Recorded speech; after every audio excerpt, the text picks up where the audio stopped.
This week we spoke to Sister Kelly on the podcast, Valdoco podcast, and it was on friendship with Jesus. And one of the points that really resonated with me was this idea of spending time.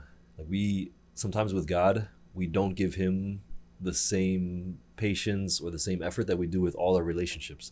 All our friendships take time, all our relationships take time, and we're willing to put in the effort every day.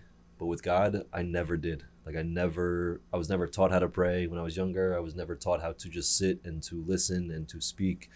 I was never taught any of that stuff. And only later in life did I start to realize that it takes like little time, little every day to do something small, to say hello, to say thank you, to say I need help, I need you to listen, or to listen to Jesus. And like that is the relationship that develops little by little every day.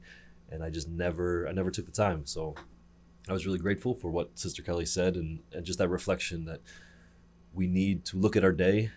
Where is Jesus in our day-to-day life? Is it that friend that comes and goes? Like I don't speak to him for weeks and then I come back when I need him?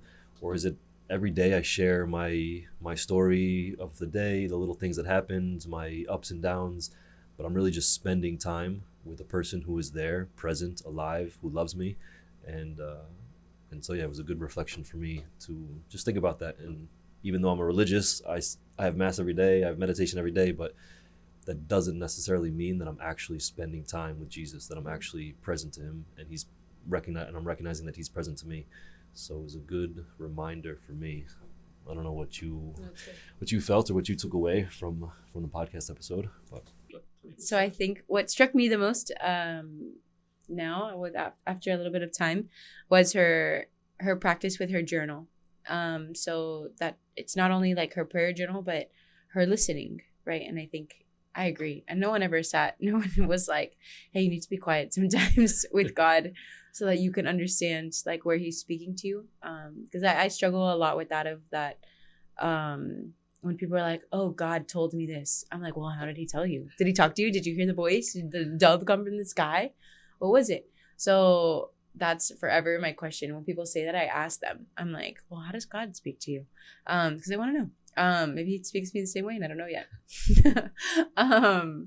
But yeah, and then I just thought it was so beautiful that she draws whatever it looks like. We didn't see. She didn't show us, which is fine. Although I want to see Sister Kelly.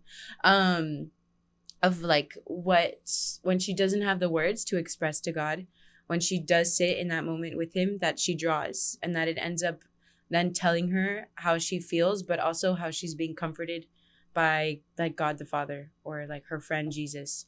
So I just thought it was such a beautiful way to really just like allow God to speak through your prayer time when you invite him in, what the possibilities are. um yeah, so it was, for me, it was beautiful to listen to her.